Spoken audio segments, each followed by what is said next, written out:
Cooling glass ಹಾಕಿ ಸಖತ್ stylish look ನಲ್ಲಿ ಮಿಂಚಿದ ಚೈತ್ರಾ ಕುಂದಾಪುರ್. ಹೌದು, ಫೈರ್ ಬ್ರ್ಯಾಂಡ್ ಎಂದೇ ಖ್ಯಾತಿ ಪಡೆದಿರುವ ಭಾಷಣಗಾರ್ತಿ ಚೈತ್ರಾ ಕುಂದಾಪುರ್ ಬಿಗ್ ಬಾಸ್ ನಿಂದ ಹೊರಬಂದ ಮೇಲೆ ದೊಡ್ಡ ಸೆಲೆಬ್ರಿಟಿ ಆಗಿ ಬಿಟ್ಟಿದ್ದಾರೆ. ದಿನದಿಂದ ದಿನಕ್ಕೆ ಚೈತ್ರಾ ಅವರ ವರ್ಚಸ್ಸನ್ನ ಹೆಚ್ಚಿಸುತ್ತಿದೆ. ದೊಡ್ಡ ಮನೆಯೊಳಗೆ ಸೀರೆಯುಟ್ಟು ಎಲ್ಲರ ಮನಸ್ಸು ಗೆದ್ದಿದ್ದ ಚೈತ್ರಾ ಅವರಿಗೀಗ ಬ್ಯೂಟಿ ಪಾರ್ಲರ್ ಗಳಿಂದ ಬಂಪರ್ ಆಫರ್ ಬರ್ತಿದೆ. ಒಂದಾದ್ಮೇಲೆ ಒಂದು ಬ್ಯೂಟಿ ಪಾರ್ಲರ್, ಸೀರೆ ಅಂಗಡಿಗೆ ಹೋಗುವ ಚೈತ್ರಾ ವಿಡಿಯೋ ಮಾಡಿ ತಮ್ಮ ಸೋಷಿಯಲ್ ಮೀಡಿಯಾದಲ್ಲಿ ಪೋಸ್ಟ್ ಮಾಡುತ್ತಿದ್ದಾರೆ. ಇದೀಗ ಮತ್ತೊಂದು ವಿಡಿಯೋ ಹಂಚಿಕೊಂಡಿದ್ದು ಸಖತ್ ಸ್ಟೈಲಿಶ್ ಲುಕ್ ನಲ್ಲಿ ಮಿಂಚಿದ್ದಾರೆ.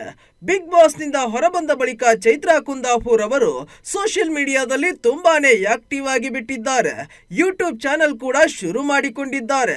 ದೊಡ್ಡ ಮನೆಯಲ್ಲಿದ್ದಾಗ ಚೈತ್ರಾ ಅವರು ಸಿಂಪಲ್ ಆಗಿರುತ್ತಿದ್ರು. ಆದ್ರೆ ಬಿಗ್ ಬಾಸ್ ನಿಂದ ಆಚೆ ಬರುತ್ತಿದ್ದಂತೆ ಎಲ್ಲವೂ ಬದಲಾಗಿ ಬಿಟ್ಟಿದೆ. ದಿನೇ ದಿನೇ ತಮ್ಮ ಇನ್ಸ್ಟಾಗ್ರಾಮ್ ಖಾತೆಯಲ್ಲಿ ಹೊಸ ಹೊಸ ವಿಡಿಯೋಗಳನ್ನ ಶೇರ್ ಮಾಡುತ್ತಿದ್ದಾರೆ. ಈ ಬಾರಿ ನೇರಳೆ ಬಣ್ಣದ ಸೀರೆಯನ್ನ ತೊಟ್ಟು ಕಣ್ಣಿಗೆ ಕೂಲಿಂಗ್ ಗ್ಲಾಸ್ ಹಾಕಿಕೊಂಡು ಕ್ಯಾಮೆರಾಗೆ ಪೋಸ್ ಕೊಟ್ಟಿದ್ದಾರೆ ಚೈತ್ರಕ್ಕ. ಇದೇ ವಿಡಿಯೋವನ್ನ ತಮ್ಮ ಇನ್ಸ್ಟಾಗ್ರಾಮ್ ಖಾತೆಯಲ್ಲಿ ಶೇರ್ ಮಾಡಿಕೊಂಡಿದ್ದು ಭರ್ಜರಿ ವೈರಲ್ ಆಗುತ್ತಿದೆ.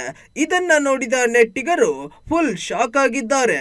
ಒಬ್ಬ ಅಭಿಮಾನಿ ಕರ್ನಾಟಕದ ಕ್ರಶ್ ಚೈತ್ರಕ್ಕ ಅಂತ ಕಾಮೆಂಟ್ ಮಾಡಿದ್ದಾನೆ. ಬೆಂಕಿ ಬಿಡಿ ನೀವು ಮೇಡಮ್, ತುಂಬಾ ಚೆನ್ನಾಗಿ ಕಾಣ್ತಾ ಇದ್ದೀರಿ ಅಕ್ಕ ಎಂದು ಕೆಲವರು ಕಾಮೆಂಟ್ ಹಾಕ್ತಾ ಇದ್ದಾರೆ.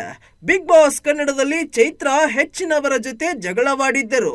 ಇವರ ಮಾತಿನ ಚಾತುರ್ಯತೆ ಇವರನ್ನ BBK 11ರಲ್ಲಿ ಫಿನಾಲೆ ಹತ್ತಿರದವರೆಗೆ ಕರೆದುಕೊಂಡು ಬಂತು. ಅದರಲ್ಲೂ ಚೈತ್ರಾ ಮತ್ತು ರಜತ್ ನಡುವಿನ ಜಗಳ, ಪರಸ್ಪರ ಕಾಲು ಎಳೆದುಕೊಳ್ಳುವ ರೀತಿಗಳೆಲ್ಲ ಜನರಿಗೆ ಇಷ್ಟವಾಗಿದ್ದವು. ಎದುರಿನವರು ಯಾರೇ ಆಗ್ಲಿ ಗಟ್ಟಿಯಾಗಿ ನಿಂತು ಚೈತ್ರಾ ತಮ್ಮದೇ ಶೈಲಿಯಲ್ಲಿ ಬಾಯಿ ಮುಚ್ಚಿಸುತ್ತಿದ್ದರು. ಬಿಗ್ ಬಾಸ್ ಮುಗಿದ ಬೆನ್ನಲ್ಲೇ ಇವರಿಗೆ ಹೇಳಿ ಮಾಡಿಸಿದ ಮತ್ತೊಂದು ಶೋ ಬಾಯ್ಸ್ ವರ್ಸಸ್ ಗರ್ಲ್ಸ್ ನಲ್ಲಿ ಮಿಂಚುತ್ತಿದ್ದಾರೆ. ಹೀಗಾಗಿ ಚೈತ್ರಾ ಕುಂದಾಪುರ್ ತಮ್ಮ ಭಾಷಣ, ಸಾಮಾಜಿಕ ಕಾರ್ಯಚಟುವಟಿಕೆಗಳ ಜೊತೆಗೆ ರಿಯಾಲಿಟಿ ಶೋ, ಕೆಲವು ಬ್ರ್ಯಾಂಡ್ಗಳಿಗೆ ಪ್ರಮೋಟರ್ ಆಗಿ ಕಾಣಿಸಿಕೊಳ್ಳುತ್ತಿದ್ದಾರೆ. ಈಗಾಗಲೇ ಅನೇಕ ಸೀರೆ ಅಂಗಡಿಗಳಿಂದ ಆಫರ್ ಬರುತ್ತಿದ್ದು ಇದನ್ನ ಉಟ್ಟು ಮಿಂಚುತ್ತಿದ್ದಾರೆ ಚೈತ್ರಕ್ಕ.